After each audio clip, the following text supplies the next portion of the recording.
करेंगे present indefinite tense. क्या करेंगे? Present indefinite tense. सबसे पहले प्रेजेंट इंडेफिनिट टेंस का पहचान जान लेते हैं। क्या है? ता है।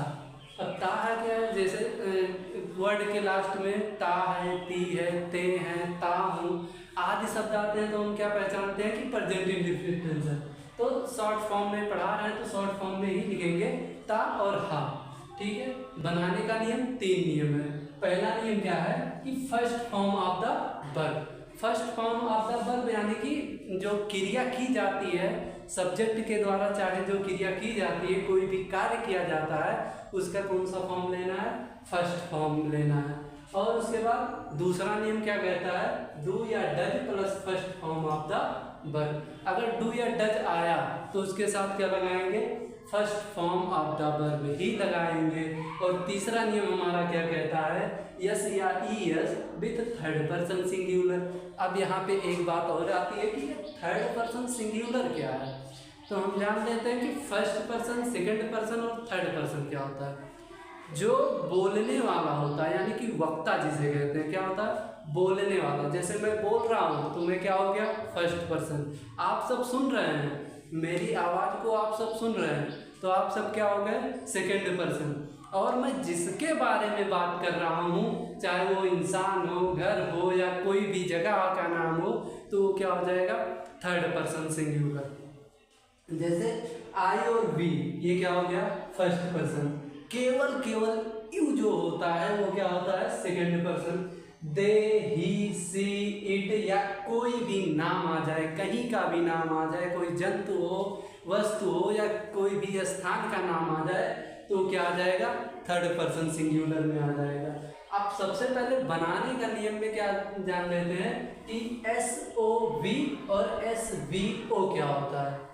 एस का मतलब सभी लोग वैसे जानते ही होंगे कि एस होता है सब्जेक्ट, ओ से ऑब्जेक्ट, वी से वर्ब यानी कि क्रिया। सब्जेक्ट क्या होता है? जो कोई भी कार्य करने वाला हो। ऑब्जेक्ट क्या होता है? जिसके बारे में बात की जाती है या कोई फिर सब्जेक्ट वर्ब के साथ जिसको जोड़ दिया जाए। तो अब हमें टेंस बनाते समय केवल एक ही बात का ध्यान करना चाहिए। क्या? हिंदी में क्या लिखा होता है? SOV। और उसको ट्रांसलेट करते समय हम क्या करते हैं? SVO लिखते हैं। जैसे हम यहीं पे लिख दें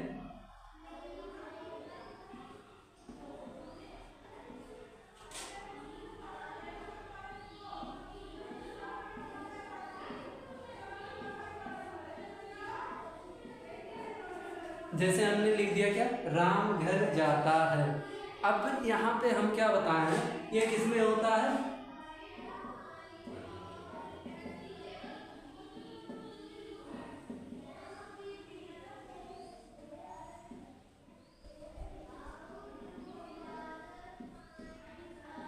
अब देखो यहाँ पे एक बात और, जो SOV यानी कि सब्जेक्ट ऑब्जेक्ट वर्ब होता है वो हिंदी में होता है, और इंग्लिश में क्या करना? ट्रांसलेट करते समय सब्जेक्ट को सब्जेक्ट की जगह पे ही रहते हैं, लेकिन क्या करते हैं?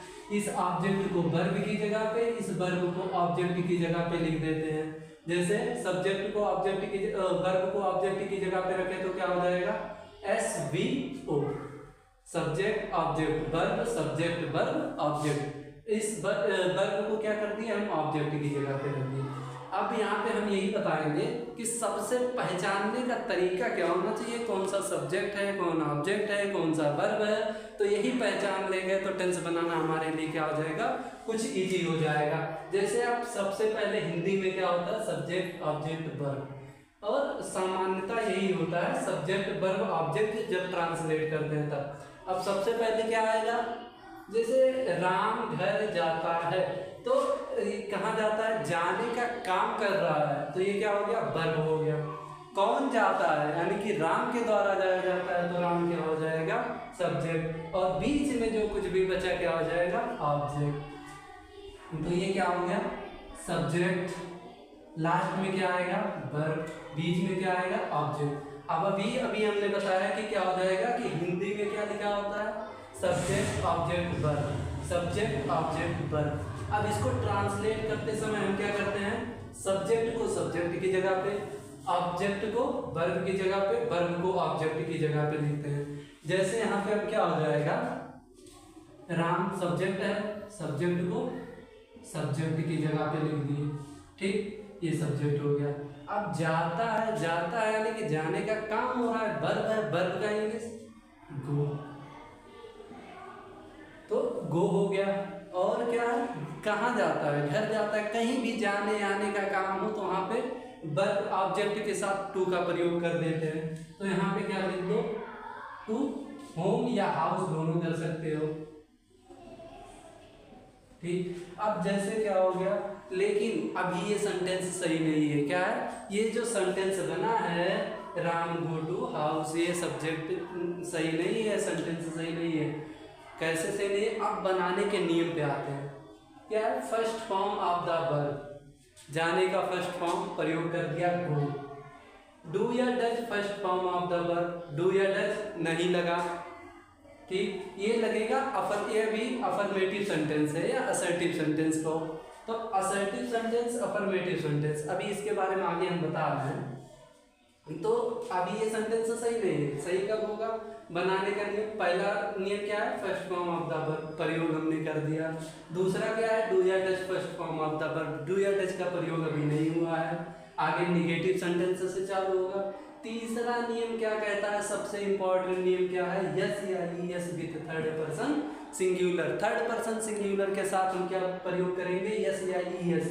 अब हम क्या करेंगे, थर्ड पर्सन सिंगुलर क्या होता है, अभी अभी हमने बताया है कि जो बोलता है फर्स्ट पर्सन, जो सुनता है सेकंड पर्सन, जिसकी बात की जाती है वो थर्ड पर्सन। जैसे मैं कह रहा हूँ ना कि राम घर जाता है, आप सब सुन रहे हो मेरी बात, तो आप सब सेकंड पर्सन, मैं फर्स्ट पर्सन। किसके बारे में कह रहे हैं हम, राम के बारे में, तो राम क्या हो गया, थर्ड पर्सन सिंगुलर। यहाँ पे लिखा भी है कि आई भी first person, you second person, they he she it, या कोई भी नाम, राम क्या है, एक नाम आ गया, किसी भी व्यक्ति का नाम हो सकता है, स्थान या कोई जगह या कोई भी वस्तु का नाम भी हो सकता है, तो राम आ गया, एक नाम है। तो राम के साथ थर्ड पर्सन है तो क्या लगाएंगे, यस या ईएस, और यस कब लगाएंगे, ईएस कब लगाएंगे, तो जहाँ पे लास्ट में ओ से खत्म होगा या फिर कहीं पे यस आ गया तो वहाँ यस ही लगाएंगे, या कोई नाम आ गया तो वहाँ यस जोड़ सकते हैं, ठीक। तो यहाँ पे क्या लगाएंगे, ईएस लगाएंगे। अब ये क्या हो गया, ये सेंटेंस कंप्लीट हो चुका।